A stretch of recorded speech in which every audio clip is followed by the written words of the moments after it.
Lá no livro de Atos, nós vamos ler no capítulo 1, a partir do verso 12. Atos dos Apóstolos, capítulo 1, a partir do verso 12.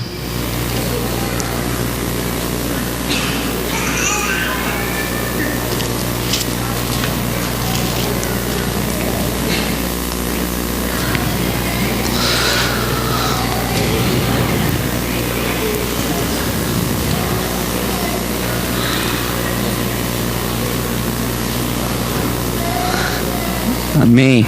Guarda essas palavras que foram ditas aqui pelo pastor Laércio. E ainda mais do que isso, não basta nós sabermos apenas que Deus cuida de nós, que Ele nos livra, que Ele nos protege. Nós precisamos entender a vontade de Deus para as nossas vidas. Porque a palavra de Deus diz em Romanos capítulo 12 que nós precisamos entender essa boa, perfeita e agradável vontade de Deus para as nossas vidas. Deus tem um propósito para cada um de nós, amém? E nós precisamos buscar compreender isso. E nós vamos meditar um pouco sobre isso nessa noite.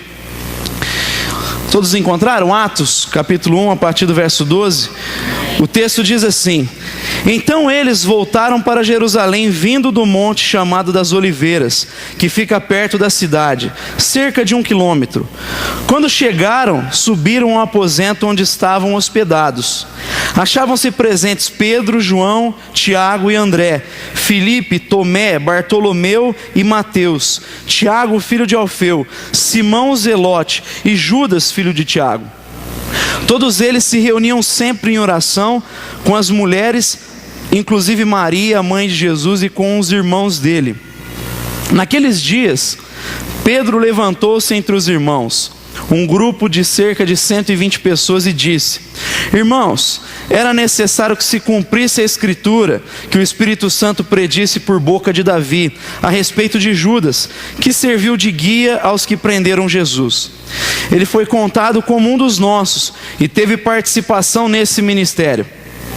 Com a recompensa que recebeu pelo seu pecado, Judas comprou um campo. Ali caiu de cabeça, seu corpo partiu-se ao meio e as suas vísceras se derramaram. Todos em Jerusalém ficaram sabendo disso, de modo que na língua deles esse campo passou a chamar-se Aceldama, isso é, campo de sangue. Ô Claudemir, você de novo me abençoando.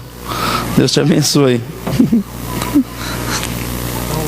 Porque, prosseguiu Pedro, está escrito no livro dos Salmos: fique deserto o seu lugar e não haja ninguém que nele habite, e ainda que outro ocupe o seu lugar. Portanto, é necessário que escolhamos um dos homens que estiveram conosco durante todo o tempo em que o Senhor Jesus viveu entre nós, desde o batismo de João até o dia em que Jesus foi levado dentre nós às alturas. É preciso que um deles seja conosco, testemunha de sua ressurreição. Eles indicaram 2 nomes: José, chamado Barsabás, também conhecido como Justo, e Matias. Depois oraram: Senhor, tu conheces o coração de todos, mostra-nos qual destes 2 tem escolhido para assumir esse ministério apostólico que Judas abandonou, indo para o lugar que lhe era devido. Então tiraram sortes, e a sorte caiu sobre Matias. Assim ele foi acrescentado aos 11 apóstolos. Senhor, nós estamos diante da Tua palavra, Pai. E essa palavra é viva e eficaz. E eu te louvo e te agradeço porque essa palavra tem, ó Deus, alcançado corações nesse dia, Pai. E nós queremos que ela venha cumprir os desígnios dela nas nossas vidas. Ó Senhor, que cada um aqui seja encorajado por essa palavra a persistir naquilo que o Senhor tem confiado nas nossas mãos. Que o Senhor venha falar sobre nós nessa manhã, falar conosco, Deus, soprar o Teu vento nesse lugar, Pai. Sopra o Teu Espírito sobre nós nessa noite, de uma maneira tremenda, Pai, de modo que venhamos sair desse lugar impactados por Ti, Senhor. Direcione esse momento para o Teu louvor e para a Tua glória. Amém? Esse texto que nós acabamos de ler, meus irmãos, ele está inserido entre a promessa de Jesus para os discípulos sobre o derramado Espírito Santo, o Espírito Santo que viria para capacitar os discípulos para testemunhar do Evangelho. E essa palavra, esse acontecimento aqui está entre essa promessa e o cumprimento dessa palavra que vai acontecer no capítulo 2, no dia de Pentecostes, quando vem um vento sobre a igreja e todos começam a falar em outras línguas e o Espírito Santo capacita a igreja.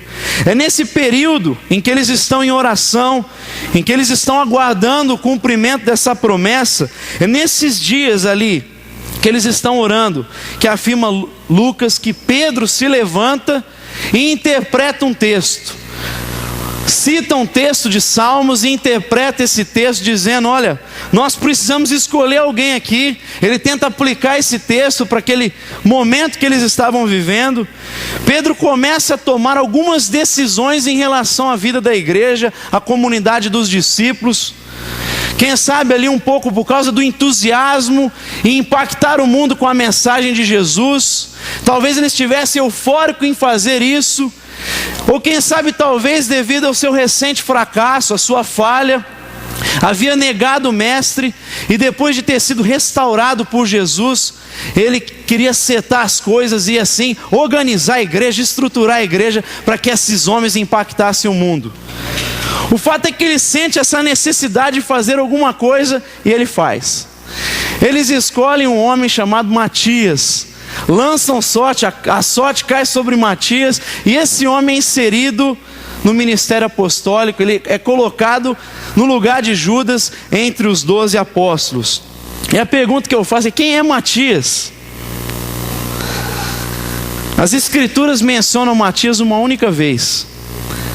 Dizem os historiadores que ele foi um homem fiel que andou com Cristo, testemunhou do Evangelho a ponto de ser martirizado na Etiópia. Mas nas escrituras nós vamos ler apenas uma menção sobre Matias. Ele foi um homem fiel, um homem correto, que andou com Deus, mas que a Bíblia não menciona. Lucas não vai mencioná-lo nenhuma vez mais no livro de Atos. Ele não é mencionado por outro evangelista, a ponto de alguns teólogos dizerem: olha, Matias ele teve os seus 15 minutos de fama. Diga para o seu irmão: você quer ter 15 minutos de fama? Ele teve 15 minutos de fama. O que Lucas está nos apontando nesse texto é um aspecto humano da igreja. Porque embora a igreja seja de origem divina, embora a igreja seja edificada por Jesus, ela é composta de homens. Homens que estão vulneráveis a cometer erros, equívocos, homens que estão vulneráveis a errar, a fracassar. E Deus entende isso, compreende isso, senão ele fazia a igreja de querubim e serafim. Ele sabe que nós somos sujeitos complicados, difíceis. E ele entende isso, e Lucas está apontando para esse aspecto humano. Se você olhar em Mateus 16, você vai ver que a comunidade de Jesus, o povo de Deus, é o povo da revelação. A mesma revelação que Pedro teve: tu és o Cristo, o Filho do Deus vivo, como cantamos há pouco. E Jesus diz: não foi carne e sangue que te revelou isso, Pedro, mas o meu Pai que está no céu. Nós somos a igreja da revelação. Mas você vai ver no mesmo texto que nós somos a igreja da cogitação. Porque depois da revelação, Jesus, diz o texto de Mateus, daquele momento em diante começa a falar acerca dos seus sofrimentos. E Pedro então, quando ouve falar sobre cruz, chama Jesus à parte, fala: ó, já que ele estava com a 10, estava acertando tudo, teve revelação, Jesus, vem cá, isso jamais vai te acontecer, esse negócio de cruz não tem nada a ver. E Jesus fala o que para ele? Arreda Satanás. É interessante porque ele fala arreda Satanás, não é arreda Pedro, é arreda Satanás. Porque você cogita das coisas dos homens, não pensa nas coisas de Deus. Então nós somos esse paradoxo. A igreja é de origem divina, mas é composta por homens que vez por outra vão cometer erros, vão falhar e vão buscar se organizar. E embora Deus entenda isso, o texto é claro, e nós vamos ver em todo o livro de Atos e no Novo Testamento que há erros dos apóstolos. Eles vão errar também, mesmo depois de serem revestidos do poder do Espírito Santo. Eles vão cometer erros na sua caminhada, porque estão num processo. Mas o que é necessário a gente alertar para esse texto aqui é o perigo de nós cedermos à pressão social, o perigo de nós cedermos às pressões humanas, as pressões eclesiásticas, o perigo de nós cedermos à pressão do meio onde nós estamos inseridos e assumir posições das quais Deus não disse para assumirmos. Nós incorremos num perigo de ceder a essas pressões e assumir aquilo que Deus disse para nós não assumirmos, posições que Deus não disse nada para nós. Matias, ele era um bom cristão, como eu disse, ele foi fiel até a morte, mas ocupou um lugar que não foi indicado por Deus. Ele era o sujeito certo, mas no lugar errado. E quantos de nós não sentem essa pressão no dia a dia? Para ocupar funções que promovem visibilidade, que trazem alguns benefícios, mas a pessoa não tem a convicção de que aquilo foi Deus que abriu, foi porta que Deus abriu. Quantos não se sentem pressionados pelas ofertas do mercado e saem fazendo negócio, tomando decisões na sua vida que envolvem muitas vezes os seus, a sua família, quanto ao seu futuro, e tomam decisões sem a convicção de que Deus está falando com eles? Quantos aqui vão buscar a sua formação acadêmica não baseado na sua vocação, naquilo que é caracterizado como dom de Deus, aquilo que é qualidade que Deus coloca, mas vai buscar aquilo que o mercado está oferecendo de melhor? Nós precisamos nesses dias resgatar o conceito da vocação que os reformadores tanto falavam, porque nos nossos dias a voz que tem sido ouvida é a do Deus mercado. Esse aí é o que todo mundo se curva e vai buscar orientação para aquilo que está sendo dito, aquilo que está trazendo dinheiro, aquilo que está trazendo retorno, e às vezes aquilo não tem nada a ver com a nossa vocação e não tem nada a ver com aquilo que o Espírito Santo quer fazer nas nossas vidas.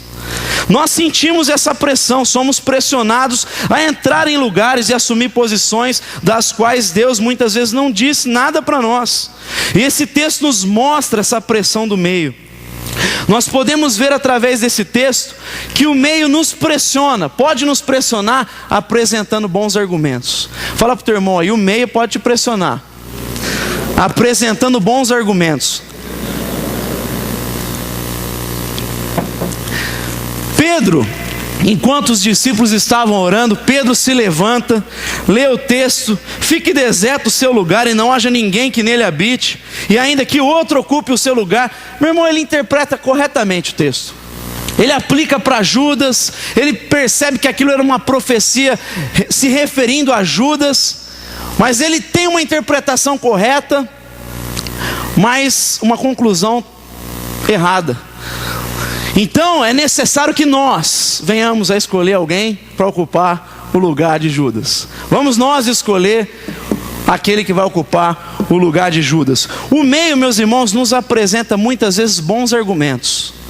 Olha, meu irmão, faz aquele negócio porque isso aí está dando certo. Eu conheço uma pessoa que investiu nisso aqui, então você pode investir que isso aí é certeza.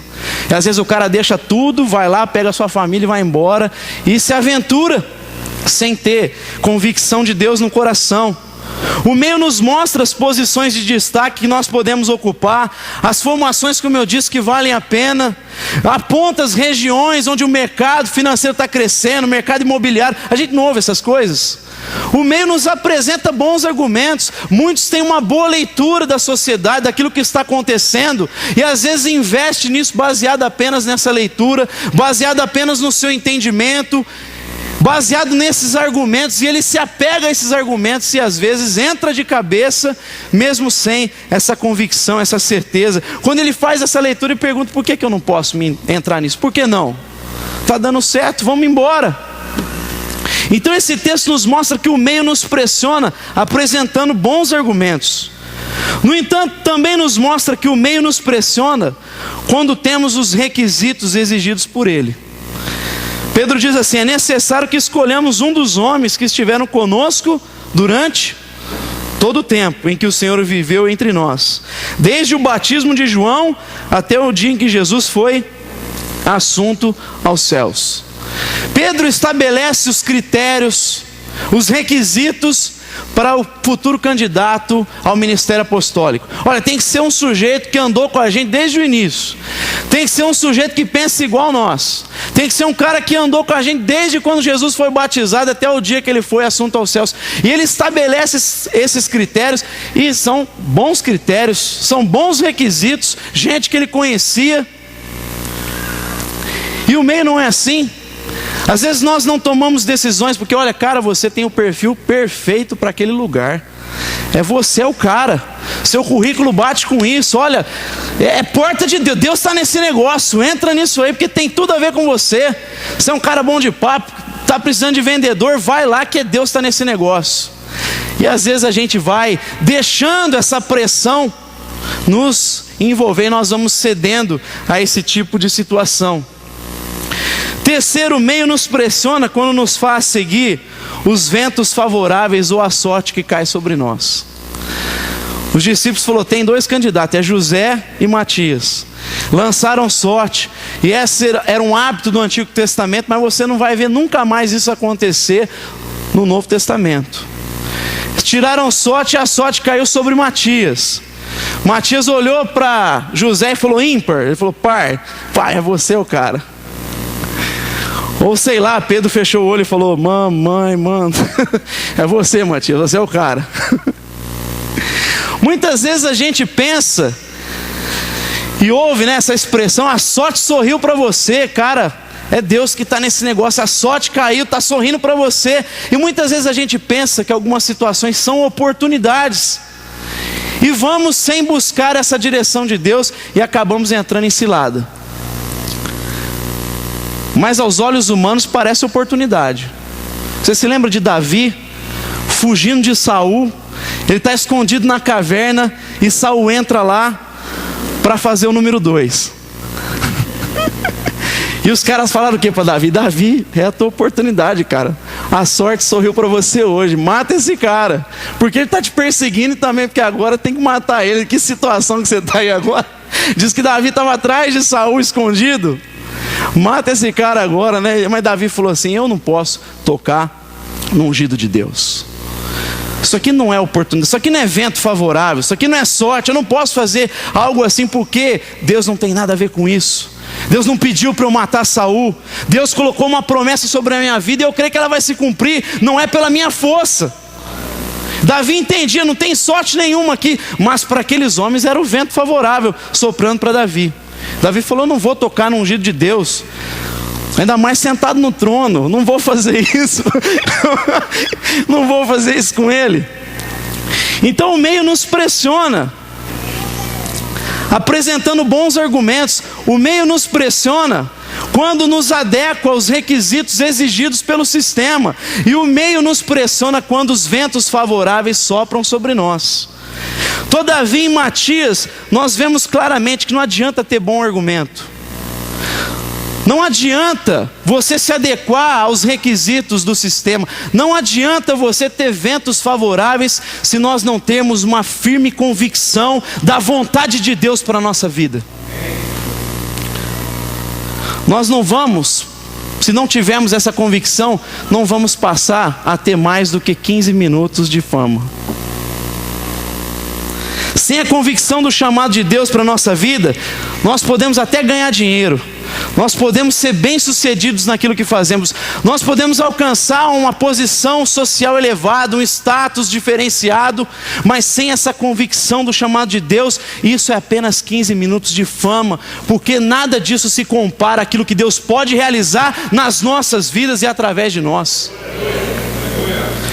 Nós estaremos escrevendo a nossa própria história ou permitindo que o meio escreva a nossa história, ao invés de permitir que o Criador escreva a tua história.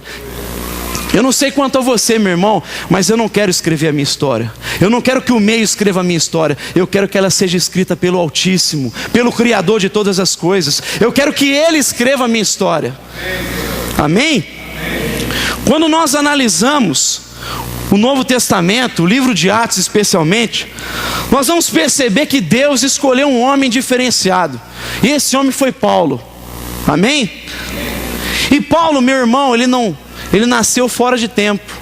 Paulo não foi escolhido por homens. Paulo não preenchia os requisitos estabelecidos por Pedro, porque ele não esteve com Jesus desde o início. Ele não estava lá no batismo. Ele não se adequava àquilo ali. Paulo, ele não teve sorte lançada sobre ele, mas ele teve um encontro genuíno com Jesus. E ele teve uma entrega tão profunda tão plena para Deus, que aquilo colocou uma convicção no coração dele. Ele tinha certeza de qual era o seu chamado. Paulo nunca titubeou em relação ao seu chamado. Ele sabia o que Deus queria fazer na vida dele.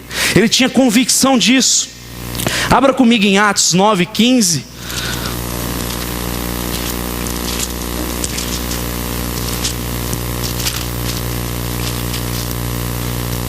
Atos 9, verso 15. Jesus havia aparecido para Saulo na época, na ocasião, no caminho de Damasco, ele perseguindo a igreja de Jesus. Você sabe a história, ele fica cego. Ele ouve a voz de Jesus dizendo: olha, alguém irá te procurar e dizer o que você deve fazer. E o Espírito Santo fala com Ananias, e no verso 15 ele diz assim: respondeu Ananias: Senhor, no verso 13, tenho ouvido muita coisa a respeito desse homem, todo o mal que ele tem feito aos seus santos em Jerusalém. Ele chegou aqui com autorização dos chefes para prender todos que invocam o teu nome. Versículo 15, mas o Senhor disse a Ananias: vai, este homem é meu instrumento, escolhido para levar o meu nome perante os gentios e seus reis, e perante o povo de Israel. Mostrarei a ele o quanto deve sofrer pelo meu nome. Paulo tinha convicção de que Deus o separou desde o ventre da sua mãe para pregar boa nova para os gentios. E Deus deixou isso caracterizado no coração de Paulo. Agora, Paulo ele não apenas tinha convicção do seu chamado. Paulo ele buscava saber qual era a vontade de Deus em tudo que ele fazia. E eu acho isso interessante porque Paulo ele já tinha uma palavra para pregar boa nova para o gentio. No entanto, todas as suas missões ele busca discernir qual era a vontade de Deus. Em algum texto ele vai dizer, antes de ir para Macedônia, que o Espírito Santo impediu eles de regressar a uma certa região, e o Espírito fala com ele à noite por meio de uma visão: passe para Macedônia e nos ajude. E eles dizem, e todos nós entendemos ser isso um aviso do Espírito Santo de Deus. E a partir dali você vai ver várias expressões dele, que eu gostaria de ler algumas com você. Você não precisa abrir, vai ser projetado aqui, Atos 18, 19 e 21. Diz assim: chegaram a Éfeso, onde Paulo deixou Priscila e Áquila. Ele havia acabado de vir de Corinto, tinha passado 1 ano e meio em Corinto, passou por Atenas pregando, e ele chega em Éfeso. Ele, porém, entrando na sinagoga, começou a debater com os judeus. Pedindo eles, os judeus, que ficasse mais tempo, não cedeu, mas ao partir prometeu: voltarei, se for da vontade de Deus. Então, embarcando, partiu de Éfeso. Atos 20, 22. Paulo está decidido a descer para Jerusalém. Os discípulos falam: não vá, Paulo, não vá, esses homens vão te matar, você vai sofrer, Paulo.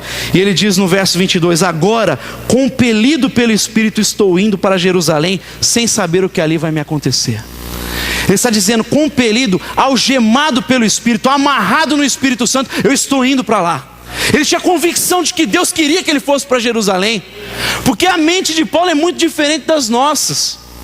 Enquanto aqueles irmãos viam perigo, Paulo falava: isso é oportunidade de Deus, eu vou pregar em Roma, eu vou anunciar o Evangelho de Jesus ali, porque é para isso que eu estou aqui. Esse é o propósito de Deus na minha vida.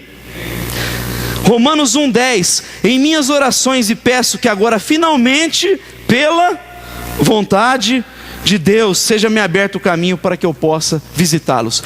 Pela vontade de Deus, seja aberto o caminho para que eu vá a Roma visitá-los, irmãos. E finalmente, 1 Tessalonicenses 1:5, ele diz: porque o Evangelho não chegou até vocês apenas em palavra, mas no poder do Espírito Santo e em plena convicção. Ele está dizendo para aquela igreja que surgiu em apenas 3 semanas de trabalho de evangelização. Em 3 semanas, Paulo constituiu, estabeleceu uma igreja em Tessalônica.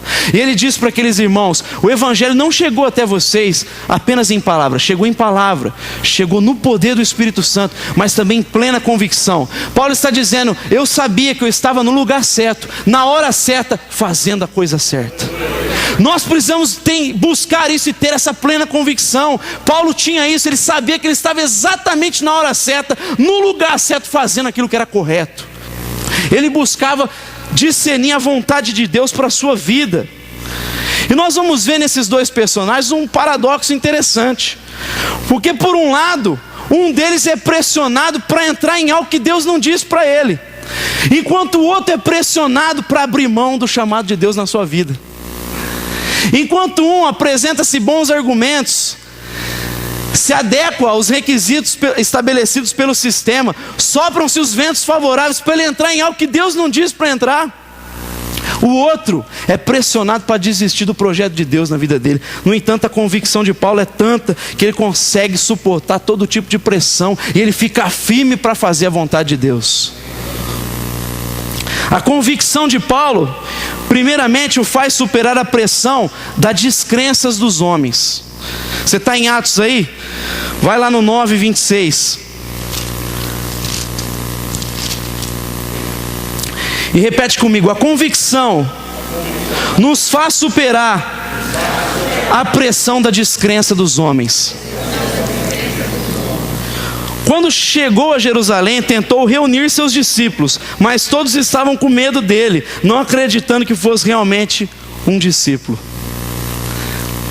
Quando Paulo chegou, o pessoal olhou e falou: ah, esse cara aí, vou ficar com o pé atrás com esse camarada aí, esse sujeito é complicado. E Paulo teve que passar por esse tipo de pressão no início da sua caminhada, depois da sua conversão, porque muitos desacreditavam dele. Quem sabe, meu irmão, muitos têm desacreditado da tua vida. Quem sabe você tem uma palavra de Deus no teu coração e os homens olham para você e tem um descrédito em relação à tua vida. Talvez por causa do seu passado, como Paulo, era perseguidor da igreja. O pessoal vê: esse cara é inimigo, está procurando uma oportunidade de nos prender. Quem sabe pessoas olham para você por causa do teu passado, não acreditam naquilo que Deus está fazendo na tua vida, não acreditam no chamado que Deus tem para você. Fala: esse camarada era um alcoólatra, esse sujeito era violento, Deus não pode estar com esse cara. Quem já não ouviu esse tipo de coisa? E os homens, às vezes a família olha com descrédito: ah, Deus não pode estar, eu conheço você, eu sei quem você era. Mas você tem que dizer: eu sei realmente quem eu era, eu não prestava, mas o Espírito Santo me transformou, a graça de Deus encheu meu coração e hoje eu sou uma nova criatura. O diabo pode apontar o dedo para você e falar: você era um sujeito que não valia nada, mas você tem que dizer: mas hoje eu sou lavado e remido no sangue do Cordeiro. Não fui comprado por ouro nem prata, mas pelo sangue precioso de Jesus. Que é coisa mais preciosa que essa? E o diabo tem que bater em retirada, porque Deus colocou a marca dele na tua vida. Você é precioso aos olhos de Deus. Ninguém pode tentar impedir aquilo que Deus quer fazer na tua vida. Não deixa o passado impedir aquilo que Deus quer fazer na tua vida. Não deixa os homens te pressionarem para desistir do projeto de Deus. Olhe para o autor e consumador da sua fé. Olhe para aquilo que Ele fez na tua vida e para aquilo que Ele vai fazer. Amém? Você não é mais o mesmo. Deus transformou a tua vida, Deus transformou a minha vida e está transformando. Você cada dia está ficando mais bonito, meu irmão. Pode ter certeza disso. Amém? Amém? Alguns têm que falar amém, aleluia, glória a Deus. Pelos olhos da fé eu posso ver algo novo aqui acontecer quando a gente canta. Quem sabe por causa do seu passado as pessoas olham com descrédito. Talvez por causa das suas dificuldades, mesmo depois da conversão, algumas coisas que Deus ainda está fazendo. E as pessoas olham e falam: ah, esse cara aí não... Mas Deus está fazendo, meu irmão. Nós não somos uma obra acabada, mas nós somos um processo. Deus está operando no nosso coração. Quem sabe por que as pessoas olham para você e te julgam incapaz? Uma vez olharam para Paulo e falaram: ele não entra aqui na lista que Pedro estabeleceu lá em Atos 1, não entra aqui, ele não estava com a gente desde o começo, ele não pode ser apóstolo esse camarada, não tem jeito. E quem sabe as pessoas olham para você e não conseguem enxergar a virtude de Deus operando no teu coração e não acreditam no teu dom, na tua capacidade, olham e te julgam incapaz. Como um dia olharam para Davi e o próprio profeta de Deus falou: ah, com certeza deve ser esse cara, o mais forte, os irmãos. E Deus falou: você vê a aparência, meu querido, eu vejo o coração. E era o Davi, o último lá, que nem o pai lembrou dele. Talvez nem teu pai lembra de você, mas Deus lembra, pode ter certeza disso. O Pai Celestial lembra de você. Ele tem um propósito na tua vida, para cumprir na tua vida. Amém? Deus vai te capacitar no nome de Jesus a fazer a obra dele. Mas quem sabe também pelas diferenças. Quem sabe o descrédito é porque você é diferente. É diferente dos outros, é diferente do sistema, você é diferente da maioria das pessoas, mas Deus quer te usar diferente mesmo, meu irmão. Graças a Deus que a gente é diferente, no nome de Jesus. Deus seja louvado por isso, nós somos diferentes. Imagina se fosse todo mundo igual, que coisa terrível. Jesus chamou só gente diferente para andar com ele. Eu falei aqui de manhã, eu fico imaginando Mateus andando com Simão Zelote. Eu acho que dava choque direto. Mateus era visto como traíra do povo judeu. Pô, você está do lado dos romanos, cara. Você está de brincadeira com a gente, você é um traíra. E Deus chama Mateus para andar com ele. Aí chama Simão Zelote, o grupo dos Zelotes queria fazer revolução, acabar com Roma. Vão pegar em arma e vão destruir com esses caras. Era dois caras completamente opostos, e Jesus chamou para andar junto. E dava choque, pode ter certeza disso. Você vai ver os tipos de discussão dos discípulos. Quem é o maior entre nós? É Pedro, Tiago e João que estavam no monte e viram a transfiguração de Jesus? Ou a gente que estava aqui tentando expulsar o demônio a noite inteira? É logo depois disso que surge a discussão. Quem é o maior entre nós? Aí Jesus falou, vocês não entenderam nada. Aí pega a criança e fala, esse aqui é o maior. Porque no meu reino, quem não se fazer como criança, jamais vai entrar nele. Amém? Então Deus quer te usar desse jeito diferente aí. Do seu jeito esquisito, Ele vai te usar. Amém? Amém? Fala pro teu irmão, Deus vai te usar. Mesmo com a sua diferença. Amém? Louvado seja Deus. A convicção então nos faz superar a pressão da descrença dos homens. Mas a convicção de Paulo o faz superar a pressão do tempo.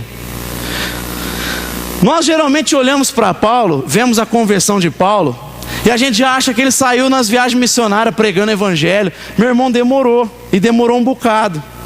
Demorou um bocado para Paulo ir para a sua primeira viagem missionária. Vai um pouquinho mais para frente, lá em Gálatas, capítulo 1. Gálatas, capítulo 1.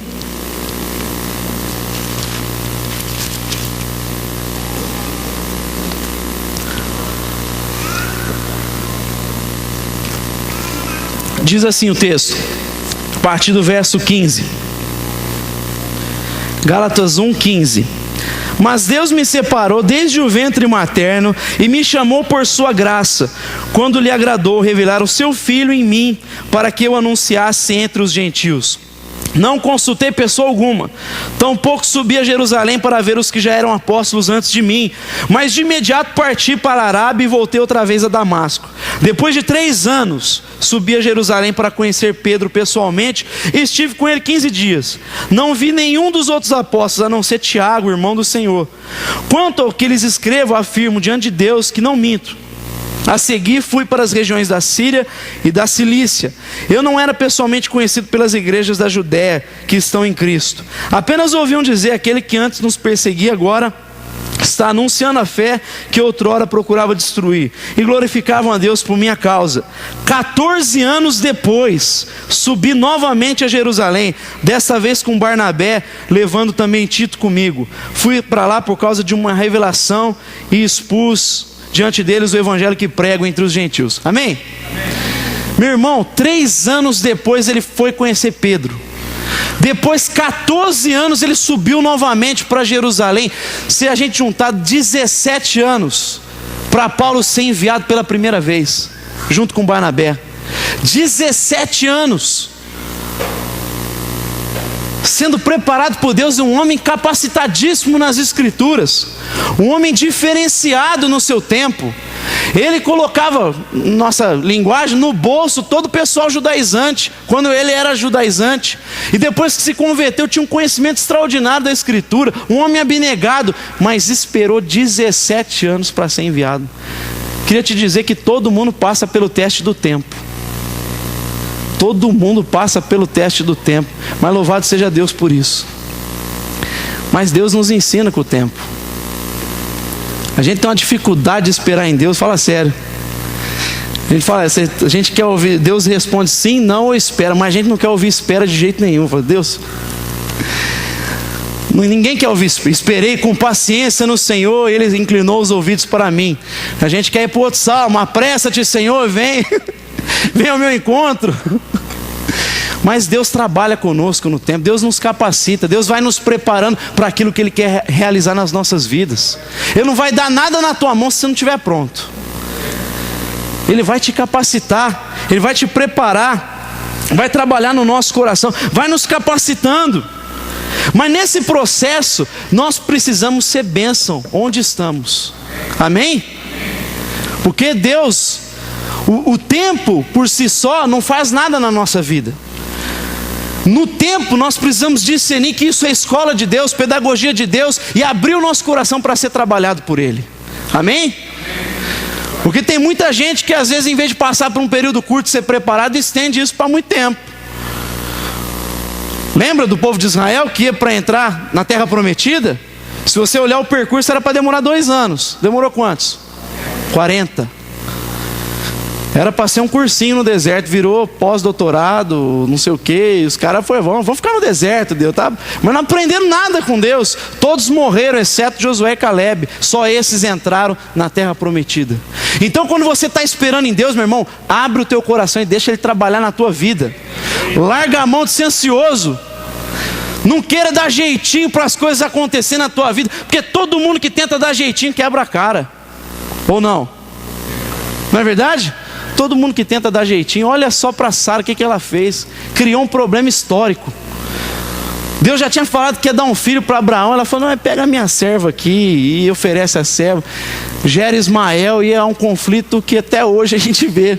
Porque quis dar um jeitinho. Não tenta dar jeitinho nas coisas de Deus, não. Não tenta apressar as coisas de Deus. Deixa que Deus saiba o tempo certo das coisas acontecerem. Há tempo certo para todo propósito debaixo do céu.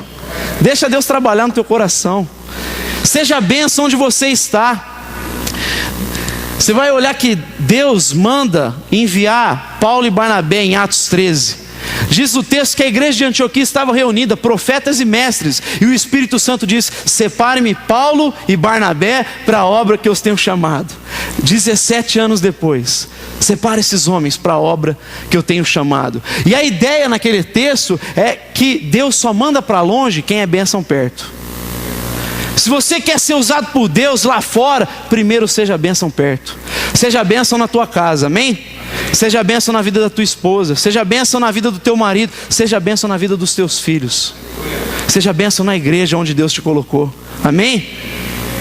Aí Deus vai enviar quem é bênção primeiro perto. Quem deixa ser trabalhado por Deus. Quem permite que o Espírito Santo molde a vida dele. E crê, meu irmão, que a hora de Deus vai chegar na tua vida, amém? Já falei aqui João 6,16, quando os discípulos saem para atravessar o mar da Galiléia, e Jesus está ali no monte orando. E diz o texto de João, quando Jesus anda sobre as águas, aquele texto que é narrado por Mateus, também é narrado por Marcos e por João. Mas João, no verso 16 do capítulo 6, ele fala assim, era alta madrugada e Jesus ainda não havia ido até os discípulos. Jesus pode ainda não ter ido ao teu encontro, mas Ele virá, amém? Se apegue nesse ainda. Isso aí tem que trazer esperança para o teu coração, porque a palavra de Deus vai se cumprir na tua vida, se você permitir que o Espírito Santo trabalhe dentro de você, amém? Jesus ainda não veio, mas é certo que Ele vai vir. Ele virá ao teu encontro, vai cumprir a palavra dele na tua vida e nas nossas vidas, amém? Então a convicção nos faz também superar a pressão do tempo, mas a convicção de Paulo fez superar a pressão de romper com a comunhão dos santos. Muitas vezes nós somos pressionados a romper com a comunhão dentro de casa por causa das pressões. Paulo, se você olhar o relacionamento dele com a liderança de Jerusalém, foi por muito tempo tenso, foi meio tenso o negócio. Tinha uma tensão porque a liderança de Jerusalém tinha dificuldade em entender o chamado de Paulo. E havia conflitos porque os judeus queriam que ele levasse todo o paradigma judaico, as leis, e Paulo tinha que circuncidar o pessoal, e eles não entenderam nada, mas Paulo tinha clareza do que Deus queria fazer na vida dele. Ele tinha pressa em realizar isso. Mas se por um lado tinha uma igreja com dificuldade de entender a missão de Paulo, que era para os gentios, tinha um Paulo também com uma dificuldade enorme de submeter a igreja. E de ter um acordo com aqueles irmãos, e de buscar comunhão, buscar se acertar para que a bênção de Deus fosse derramada. Porque Deus só derrama a bênção dele onde há unidade, amém? Onde há comunhão. Davi diz assim: quão bom e agradável é quando os irmãos vivem em união, porque ali o Senhor concede a bênção da vida para sempre. Ali é como a unção, o óleo derramado sobre a cabeça de Arão e desce até a sua barba, enche a gola das suas vestes. É na unidade, é na comunhão do povo de Deus que Deus derrama da unção do Espírito Santo, que Deus derrama da unção dele. É quando nós estamos em família, com a nossa esposa, com a nossa casa, que Deus derrama da bênção dele. Como o orvalho que desce do irmão, daquele pico congelado, mas que quando o vento sopra, vem e irriga toda a plantação, tudo aquilo que tinha, e trazia vida para Jerusalém. Ali o Senhor concede a bênção da vida para sempre. Quando há unidade dentro de casa, o nosso Deus é um Deus de comunhão, é um Deus que orou para que nós fôssemos um, para que o mundo viesse a crer que Deus os ama. É na unidade que nós expressamos o amor de Deus. É na unidade que nós revelamos a glória de Deus ao mundo. É na unidade que você, não apenas enquanto igreja, mas na sua casa, com a tua esposa, com os teus filhos, que a bênção de Deus é derramada. Que as pessoas olham e veem o amor de Deus se manifestando na tua família. E tem esse desejo de conhecer esse Deus que é capaz de transformar a tua família, que se revela a tua família, e as pessoas vão olhar para você e falar: eu quero esse Deus, eu quero isso que você tem para a minha vida. Amém? E Paulo teve essa dificuldade de entender isso, e Deus teve que trabalhar no coração dele. Quem sabe até o tempo que se prolongou foi por causa dessa tensão. Quem sabe ele não seria enviado antes, mas porque houve essa dificuldade de entender um chamado do outro, o papel do outro dentro do corpo de Cristo, ele foi se estendendo. Houve uma dificuldade em reconhecer que ele precisava dos seus irmãos. Nós precisamos uns dos outros, meus irmãos. Nós precisamos uns dos outros. Deus nos chamou para andar em interdependência, um dependendo do outro. Deus não chamou ninguém para andar como um cavaleiro solitário nessa terra. Paulo queria fazer a obra, mas quando ele reconhece, quando ele submete aqueles homens, mesmo ele tendo uma capacidade extraordinária, ele submete a igreja de Jerusalém. Quando o acordo, comunhão, Deus derrama a bênção. O Espírito Santo fala: separa Paulo e Barnabé, e Deus derrama a bênção dele, e Paulo prega o evangelho. É bem sucedido. A igreja é abençoada quando há comunhão, quando nós priorizamos a comunhão, quando nós entendemos princípios da palavra de Deus. A pressão muitas vezes nos faz querer romper com a comunhão para fazer a obra que Deus quer, que nós entendemos que Deus quer, mas quebrando princípios. Deus não vai abençoar algo que princípios são quebrados. Deus quer que nós tenhamos fidelidade à sua palavra e aos princípios que Ele estabeleceu aqui. Amém? E isso, como eu disse, não apenas enquanto igreja, mas como família. Deus não quer que nós venhamos a seguir os nossos sonhos à custa da nossa família, à custa da saúde espiritual dos nossos filhos, à custa da saúde espiritual da nossa casa. Deus, Ele quer que haja essa unidade para que todos venham alcançar essa graça, essa bênção. Amém? Vamos nos colocar de pé.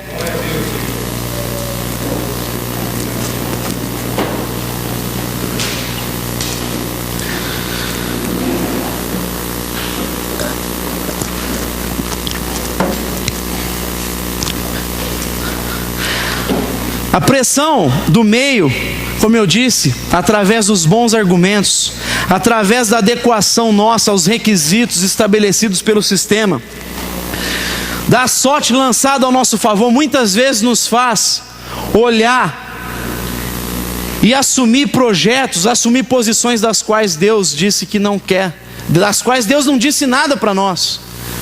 Mas a convicção do chamado de Deus nos faz superar toda a pressão para romper com a comunhão, nos faz superar a pressão do tempo para desistir do projeto de Deus, nos faz superar a pressão do descrédito dos homens. Paulo, por causa da convicção dele, ele pôde dizer para o seu discípulo, lá no final da sua vida: Timóteo, eu combati o bom combate, terminei a corrida, eu guardei a fé, agora está me aguardando a coroa da justiça que Deus, o reto juiz, prometeu a todos aqueles que amam a sua vinda.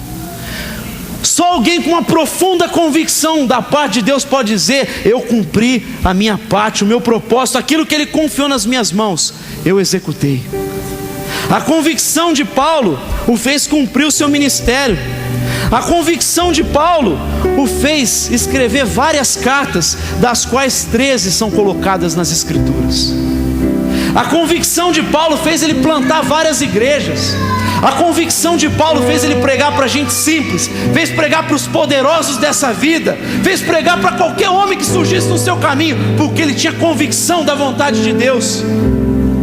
A convicção fez esse homem levar o evangelho para todo mundo antigo, para levar o evangelho para o coração da terra, para Roma, e ele prega a palavra. A convicção fez esse homem deixar um legado extraordinário para nós. A convicção de Paulo fez ele ser lembrado por Lucas como um herói, porque para Lucas, Paulo era um herói da fé, é um gigante na fé. E a pergunta que Deus nos faz hoje é: o que nós queremos fazer da nossa vida? Você quer ceder às pressões do meio, mesmo que isso te traga benefícios, mesmo que isso te traga vantagens, mesmo que você vai ocupar uma posição privilegiada, mas isso não vai passar de 15 minutos de fama?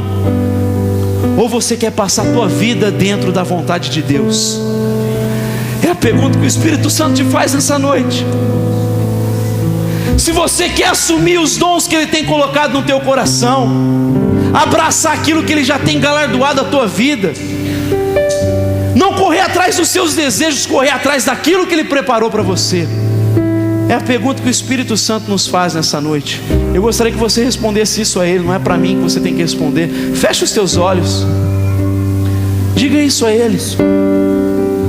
Quem sabe você tem sido pressionado para assumir coisas que Deus não disse nada, não queimou no teu coração, não confirmou no teu coração, e de repente você tem visto isso repercutir na sua casa, na sua família, na vida dos seus filhos, no seu casamento. Meu irmão, nenhum sucesso profissional vale ao fracasso da casa, da família. Deus quer que nós venhamos assumir compromisso com aquilo que Ele tem preparado, com a vontade dEle para nós. Responde isso para Ele nessa noite.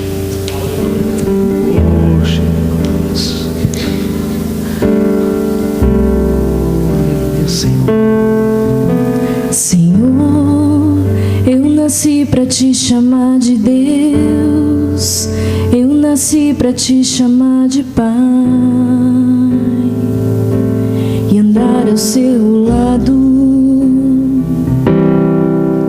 Senhor, desde o ventre da minha mãe, eu sou povo exclusivo teu. Eu sou abençoado se vivo obediente. Fala para Ele. Senhor, pode vir as pressões, mas todo dia o pecado vem me chamar. Todo dia as propostas vêm me chamar. Todo dia vem as tentações me chamar. Todo dia o pecado vem, mas eu escolho Deus. Eu escolho ser amigo de Deus. Eu escolho Cristo todo dia. Já morri pra minha vida, agora eu vivo a vida de Deus. Mas eu escolho Deus. Eu escolho ser amigo de Deus. Eu escolho Cristo todo dia. Já morri pra minha vida, agora eu vivo a vida de Deus. Senhor, eu nasci pra te chamar de amor. Eu nasci pra te chamar de Pai, e andar ao seu lado. Senhor, desde o ventre da minha mãe, eu sou povo exclusivo teu. Eu sou abençoado se vivo obediente, mas todo Todo dia o pecado vem, me chama. Todo dia as propostas vêm, me chama. Todo dia vem as tentações, me chama. Todo dia o pecado vem. Você escolhe, mas eu escolho Deus. Eu escolho ser amigo de Deus. Eu escolho Cristo todo dia. Já morri pra minha vida, agora eu vivo a vida de Deus. Mas eu escolho ser amigo de Deus. Eu escolho Cristo todo dia. Já morri pra minha vida, agora eu vivo a vida de Deus. Mas eu escolho Deus. Eu escolho ser amigo de Deus. Eu escolho Cristo todo dia. Já morri pra minha vida, agora eu vivo a vida de Deus. Mas eu escolho Deus. Eu escolho ser amigo de Deus.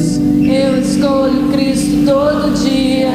Já morri pra minha vida e agora eu vivo a vida de Deus.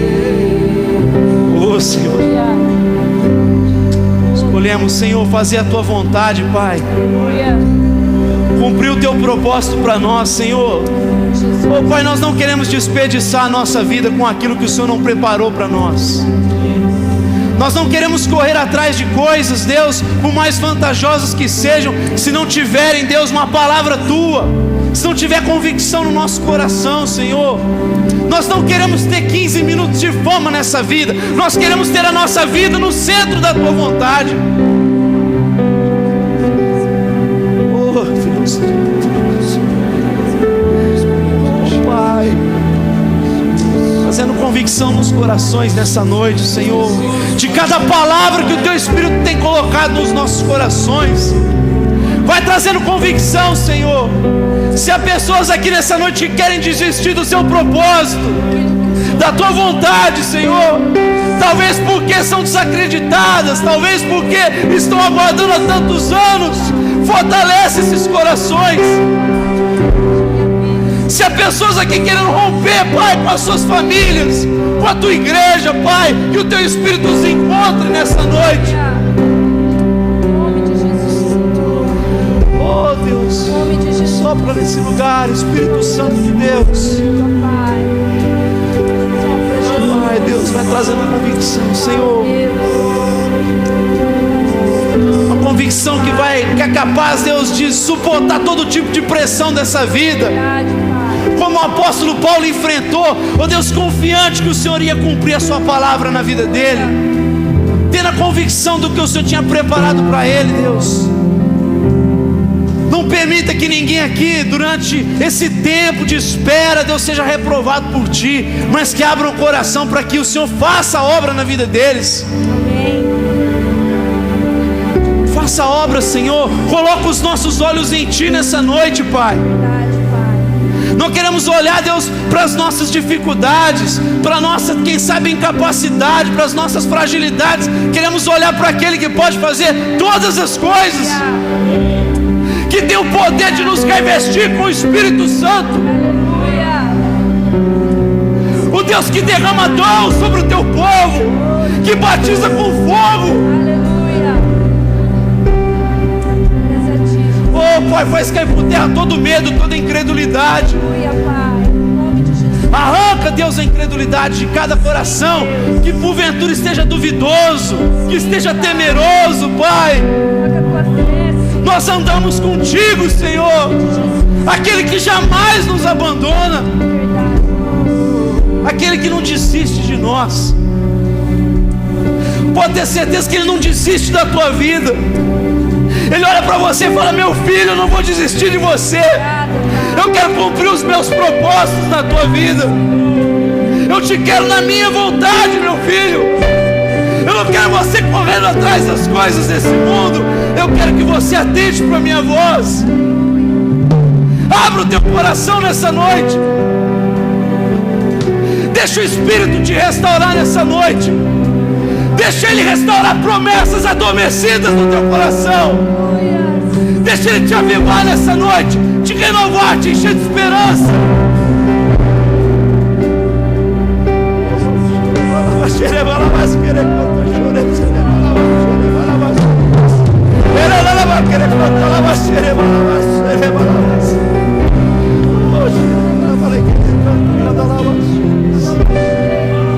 Soprando o Senhor desse lugar, Pai.